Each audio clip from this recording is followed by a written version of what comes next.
Well, Mountaineer Nation, no game to talk about with it being the bye week for our old gold and blue this past weekend, but there's still always something to talk about. Thanks for tuning in for another edition of Fox on West Virginia Mountaineer Sports. I was mulling over really what to come on and talk with you about for this week.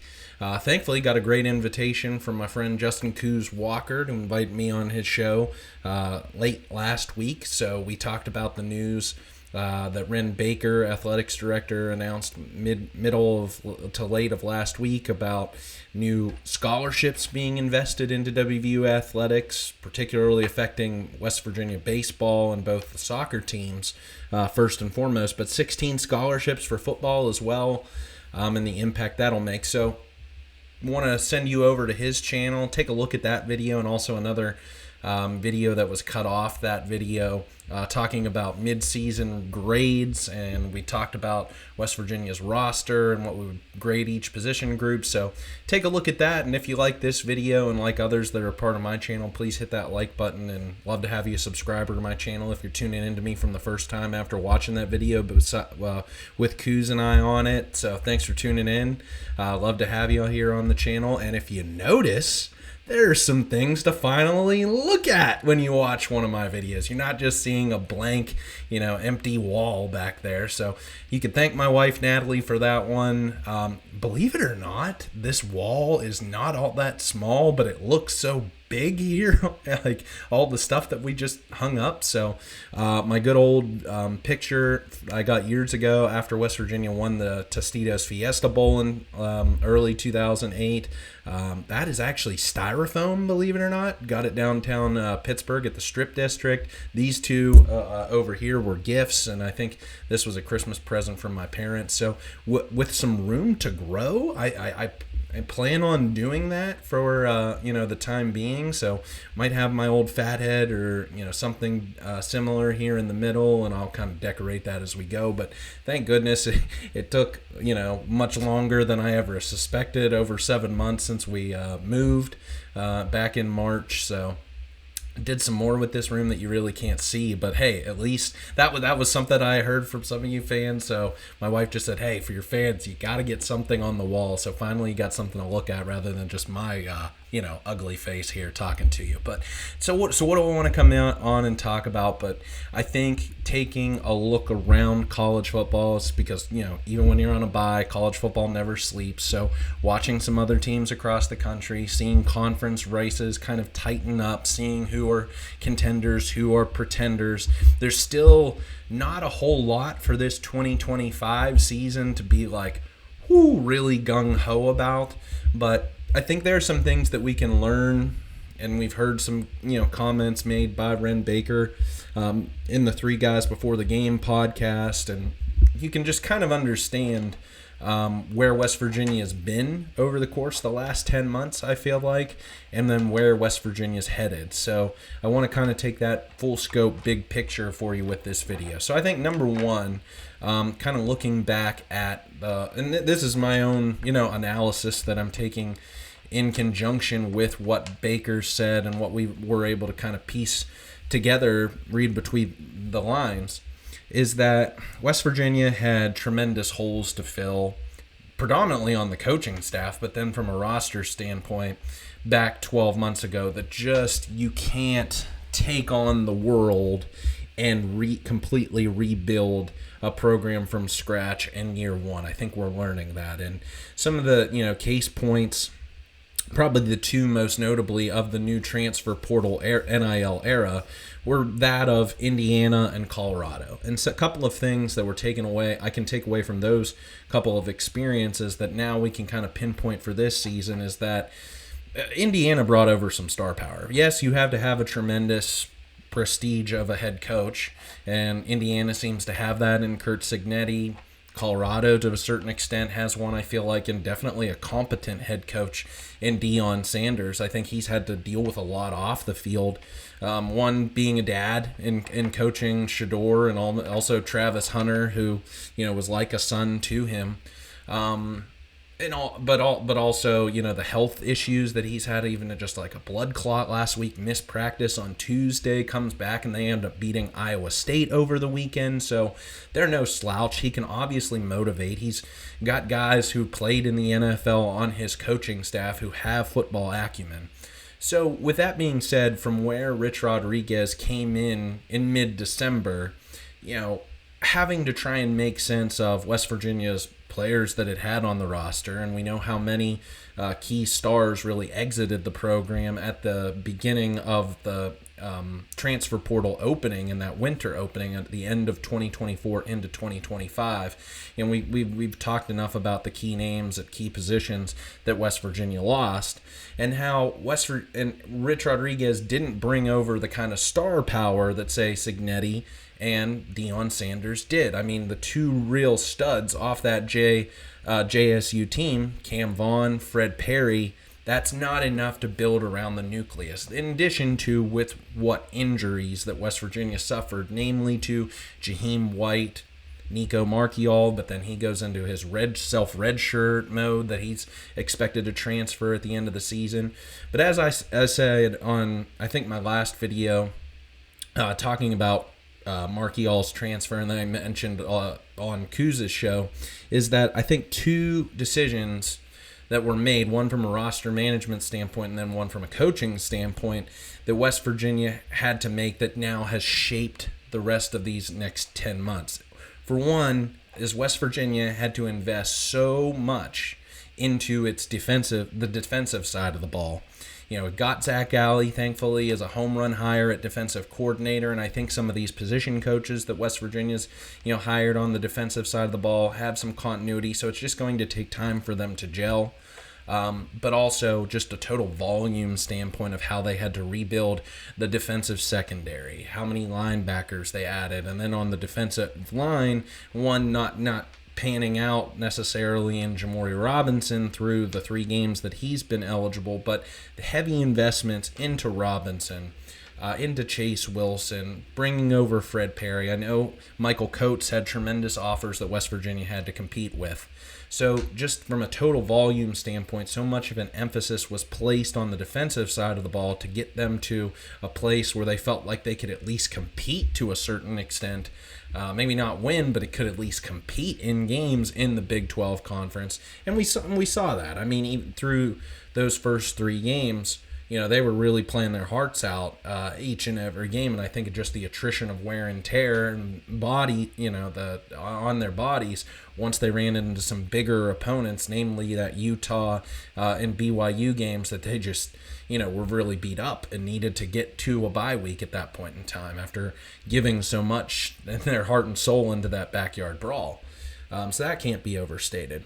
But then also on the offensive side of the ball, is that, with a nucleus, if you want to call it that, at your quarterback and running back in Marchiol and Jaheim White, and what they added then, as backups, and Jalen Knighton at running back and Jalen Henderson at quarterback, that with, and Cam Vaughn over at wide receiver, that on the offensive side of the ball, Coach Rodriguez would be able to figure it out, putting together his offense. So where I think he went wrong here was letting Matt Moore, offensive line coach, walk, and then take the position at Virginia Tech, and taking with him then at that point in time Kyle Altuner and Tomas Rimac. Now, at that point in time, I'd have to go back and check the dates on when Johnny Williams entered the portal. Then he's at Missouri, and he's basically a second stringer there. So cashing a nice little NIL check, but not really playing. If that continuity would have been there, would all 3 of those guys, Williams, Altuner, Rimac, have stayed, and it wouldn't have been such a drastic overhaul on the offensive line that you would have kept 3 guys who could have potentially walked right into starting roles. And then, I think Nick Cray was being groomed, ready to walk into a starter role, so you could have filled that out. So you could have done what you've done already by adding the kinds of offensive line pieces, but those could have been guys who have had 4 to 5 weeks worth of spring practice, summer practice, 4 to 5 weeks of the regular season to build up the kind of momentum to then play a particular role if any of those guys weren't performing up to snuff, and rather than having to walk into starting roles. So Walter Young-Bear, Kimo Makaneole haven't really I wouldn't say have achieved expectations. Landon Livingston, Nick Cray together as a unit done okay, and Tykees Crawford has been inconsistent to say the least. So to think that this offensive line is going to get much better, I don't know necessarily. I don't know if the pieces behind them, that's why I think like this bye week couldn't have come at a better time, this week of practice, and then the opponent that UCF is going to present this upcoming week, this is really the last stand, I feel like, for the West Virginia offensive line, is it needs to show that it can play to the kind of caliber that it did against Pitt or better, if West Virginia is going to have, I feel like, even a bowl winning, 6 wins to get to a bowl kind of season. If they don't against UCF, who is on paper their easiest opponent throughout the rest of the 6 games, this might be an ugly season. This might be one of the ugliest seasons in school history from a win-loss perspective. That they have to be able to win this game, I feel like, to then take the necessary steps to say, okay, then we can take our shots as best we can at TCU. Houston's 5-1, but you have to go on the road for that one. Colorado, as we've seen, even with poorest record to start out the year, is not going to give up. Didn't against Iowa State. So what is this team going to be made of when we enter the month of November? What is collectively as a whole? Because again, as I've said, this isn't necessarily a team this year. This is a group of individuals, thrown together and trying to make things work. Because Jaheim White's not coming back, Jaden Bray's not coming back, Nico Marchiol's not coming back. So again, it feels really dark. It doesn't feel, you don't feel real. The way that things have gone over you take that backyard brawl win, you can always take that to the bank. But through the first 6 games of the regular season, you don't feel like West Virginia has reached the kind of expectations of what you thought going into the season. So the other thing is, I'd love to know what, and this is what we don't know, public information, what was spent in NIL dollars, which was at that point in time coming out of Country Roads Trust. How much was Pat McAfee, Ken Kendrick, Dave Alvarez, these donors that wanted Rich Rodriguez so bad to be back as head coach? What was the total allotment from this roster? What did they use? They didn't use a whole lot in retention because there weren't that many players to retain. What did they go and spend on all of these transfer portal players? And really, how many transfer portal prospects did they bring over with the intention of just playing the 1 year, and how high quality were those guys, and then how high quality were their understudies, the guys who have multiple years worth of eligibility, and are like, so then once the revenue share kicked in July 1st because of the House settlement, how much toward this roster and the salary cap or whatever, it's how much, because it sounds as if there was more money to be spent that wasn't spent.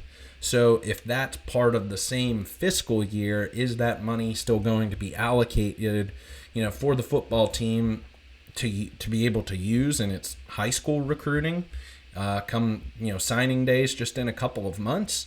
And then once the transfer portal opens January 2nd, and it's only going to be open for 15 days.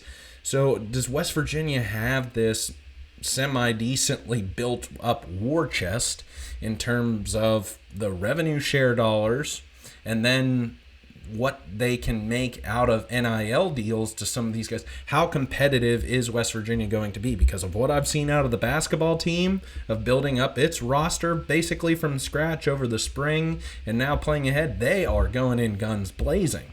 So if the basketball team can do it, the baseball team puts together one of its, a nationally top 20 high school recruiting class, have 2 of the top 10 impact transfer recruits in the Big 12. One as high as number 3 in Matthew Graveline at catcher out of Ohio State.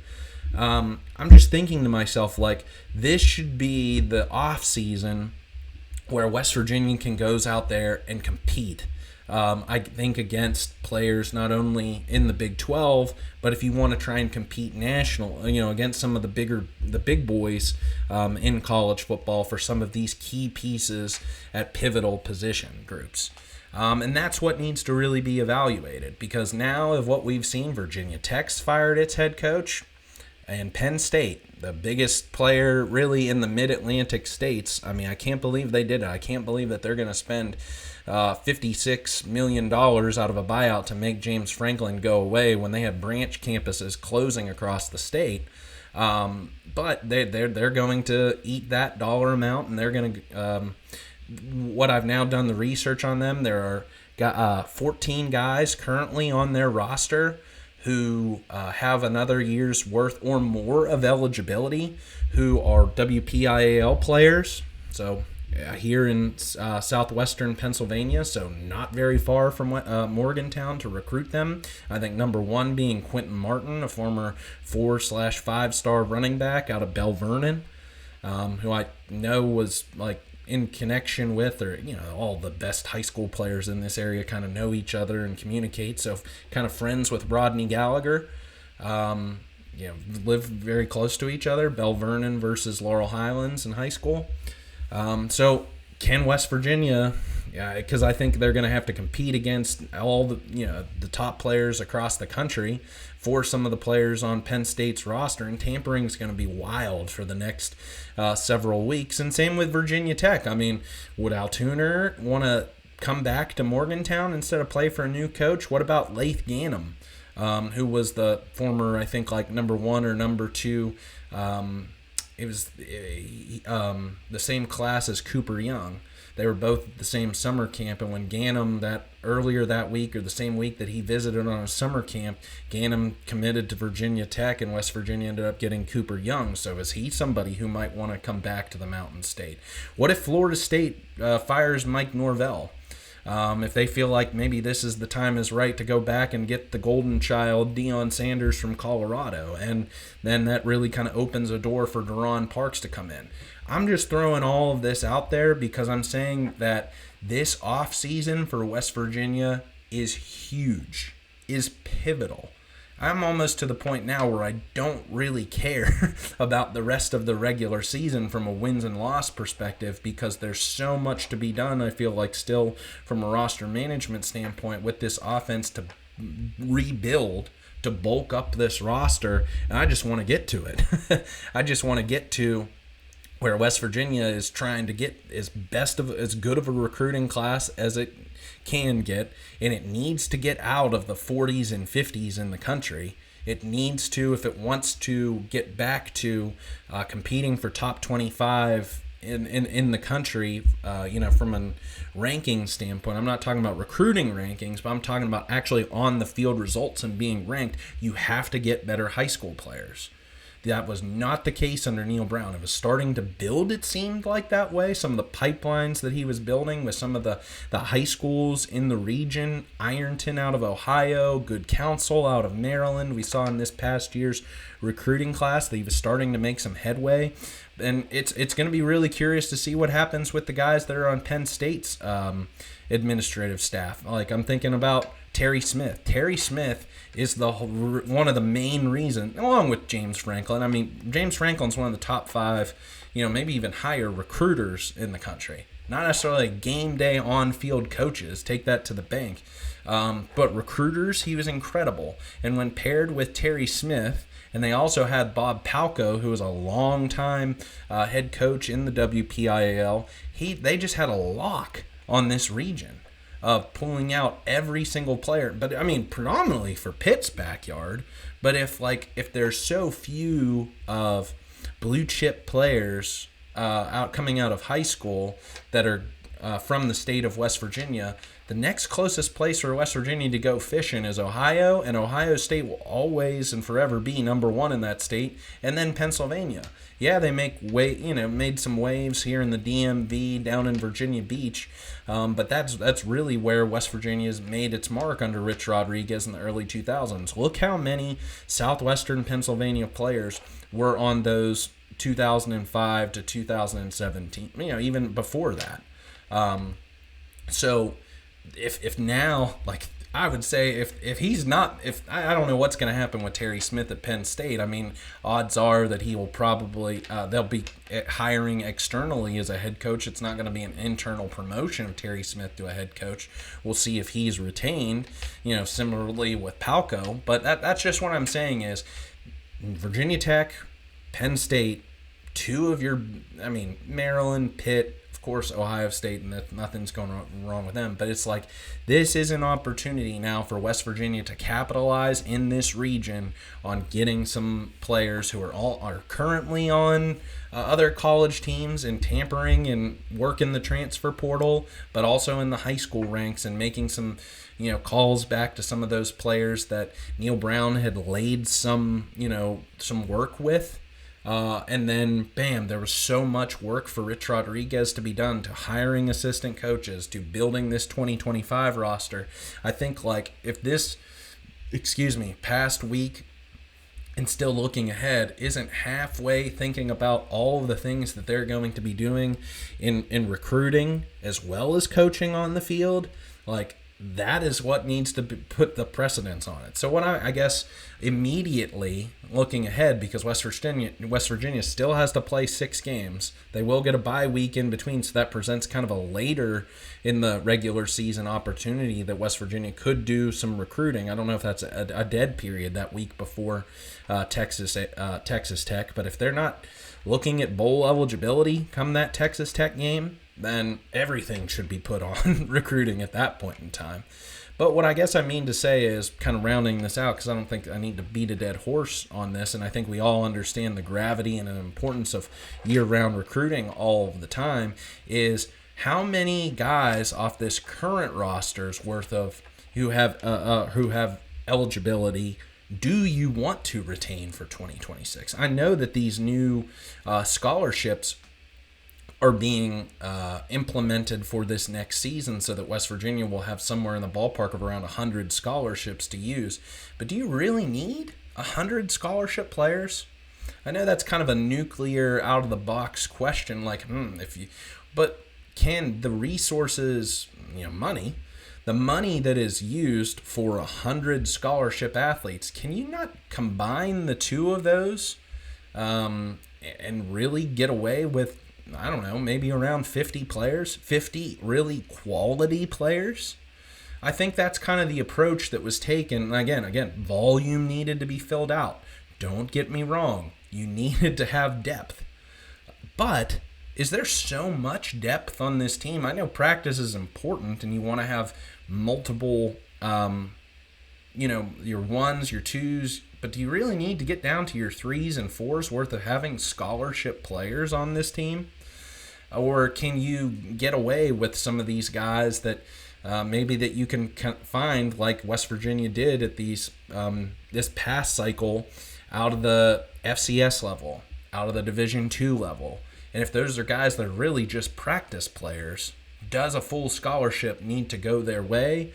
Or can the money that is, if you try and, it's like product in kind, the cost of rev share dollars that would equate to how much money a full scholarship would end up being, can you do that and go out there and really go guns blazing after higher quality starting caliber players? West Virginia can do that with its rev share, that if it's giving up to the maximum that you can for the cap, and then what Country Roads Trust, Gold Blue Enterprises, I kind of use that name interchangeably, to go out there and create some of these kind of backdoor NIL deals that pass the College Sports Commission over the $600 limit. So I'll get back to that point is, and I don't know if I want to belabor the point and go position group by position group, but at running back, where they're at on the offensive line, obviously, at all key positions on the defensive side of the ball. And then it ultimately comes down to quarterback. Do you think moving forward into 2026 that either Khalil Wilkins or Scotty Fox is going to be the quote-unquote guy? Or at least enough that you can go through another round of spring practice, summer camp, all of the training that goes on between end of regular season to beginning of the season, that they're in a place next year where they can be more competitive with the kind of reps that they can get in game over these next 6 games. And then, like I said, through the spring and through the summer, that then come start of next season, that they're ready to more. And then, like, West Virginia's non-conference schedule next year is pretty easy. Doesn't have Alabama on it anymore. So, like, get a few games worth of, and I know you can't take anybody for granted, like we took Ohio really for granted this season at the beginning, but that are they ready to step in and be a starting caliber quarterback? Do they have that kind of moxie? Do you see that potential in them, like you saw out of Geno Smith in 2009? When he was coming in mop-up duty against Auburn, against Jarrett Brown. And yes, he threw an interception, but it's like, okay, there are some things that I see about this kid that he's ready to take over in 2010 if we build around him. Or, Will Grier, I mean, we knew what he was capable of from his time at Florida in a transfer, that it was easy. You were more excited about Will Grier being the starter than you were about Skylar Howard in 2016. West Virginia seemed almost a quarterback away with a really good defense. Or, even in 2023, when it seemed like some of the pieces were really starting to come together for West Virginia, especially on the offensive line. Lee Koba, former 4-star recruit, kind of in the middle of that defense.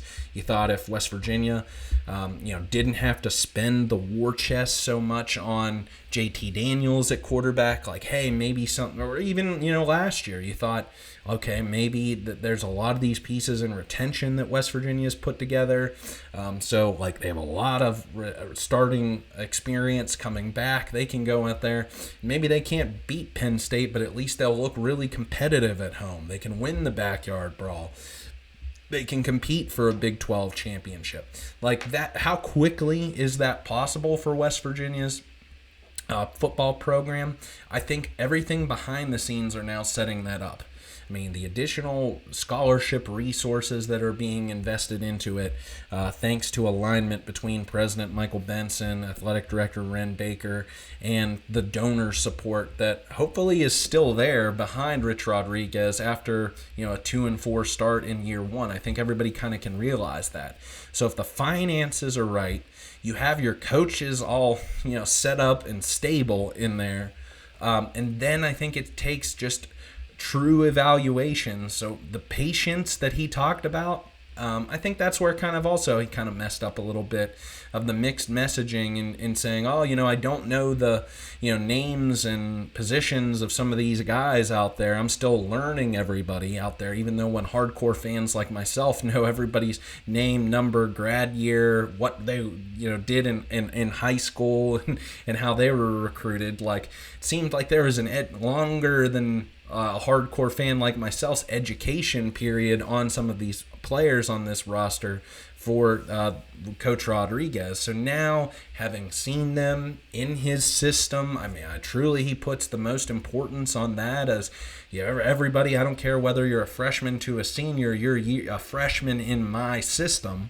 So now that he's now seen that through 6 games, and we'll see them through 6 more, does he and the rest of the coaching staff have true evaluations on these guys to say, and it might come to a point in what time that West Virginia only feels as if they have maybe 3 dozen players on this roster that then they feel, okay, comfortable enough, and I'd like to keep him, or he's not going to be anything more than just a practice player or, reserve, if you want to call it that. So if he walks, but we're not going to invest anything more. We're not going to highly invest into this player. So that's where I'm like, okay, I still think that West Virginia, when all is said and done, come gearing up summer 2026, you're going to have an infusion of at least 4 dozen, I feel like, new players. That's not high school. So I think you're going to need another giant transfer portal wave of guys that you've now seen in your system, and you don't think that they'll be able to cut it. And if they can go into and get maybe 10 players, I think a transfer portal class that can, mimic some of the better transfer portal program, maybe not so to the same extent as Texas Tech did this past year or LSU, but is something that's enough that people are going to say nationally, on all the podcasts throughout the offseason that, hey, West Virginia really went out there and they invested in some players. They brought in X on the offensive line. They went out there and they found the best defensive pass edge rusher on the market that they could here to help out that pass rush. Another, safety in the middle. That's where you're not going to get these guys that had connections to any. If there was anybody from the current staff on teams of last year, I don't know if you get them this cycle. So where you hopefully that can happen is other programs fire their head coaches, a la Virginia Tech, a la Penn State. Who knows again about Florida State and then the impact of Deron Parks that makes. I think is just really a cornerstone for moving forward on this offensive line. That's why I keep mentioning his name so much. I want West Virginia to get him. So that's really what I mean to say is you got to whittle it down. I've been saying this, I feel like, since before week 1, is to find out who your best 300 are. Who are these guys who are going to have a role for 2026? And if you can't beat UCF on Saturday, that time starts now. I want to be respectful to some of those guys who have come off and have 1 year's worth of eligibility, because West Virginia is going to need to find some of those guys again in this year's transfer portal recruiting class. You're going to have some 1-year guys out there who can become immediate impact players. And they don't want to just sign up for, I feel like, 6-7 games. So you got to find a balance, I feel like, and still giving a guy like Michael Coates his flowers and due opportunities, and the Jamori Robinson, who you spent a lot of money on. But I don't know. I don't see very many more players out there who have NFL potential beyond this season that that could be used in negative recruiting against West Virginia. You know what I'm trying to say? I'm trying to say that those immediate impact players are going to want to sign up this offseason and have the promise that they're going to get enough playing time to be able to make something out of the season rather than just getting pulled if the season goes south. So, who are some of those guys? I think that's still yet to be seen. I don't think there's enough evidence yet. Oh, and then retention. Retention, a huge part of it. A guy like Cam Vaughn. Guy like Jaheim White, who I know is going through the rehab process and feel pretty confident in his desire and still wanting to be a part of this program and be RB1 when the season starts next year. Or, guys like a Nick Taylor, who I think have already shown those flashes that think, okay, you feel pretty confident that he could start at one of the two starting positions at cornerback. But some other guys really need to step. Ryan Ward, I think, is a guy who, should get more opportunities at tight end to push on Jacob Barrick immediately and then take over as that number 1 blocking tight end for this offense. So then you feel pretty confident that West Virginia doesn't have to go and break the bank for a blocking tight end, that you feel confident there. So does that make sense? Leave your comments here on YouTube. Love to know your thoughts, good, bad, or indifferent. Tell your friends, tell your family, tell your dog that I do this each and every week. I'll be back later this week. We'll preview it. West Virginia, UCF. Gonna be on HBO Max. I can't believe that. That's wild. Yeah, but that's the year 2025 and streaming college football these days. So thanks for tuning in, everybody. Again, if you like this video, please hit that like button, and love to have you a subscriber to my channel. Thanks for tuning in. Hail West Virginia. Let's go. Spot the ball, baby.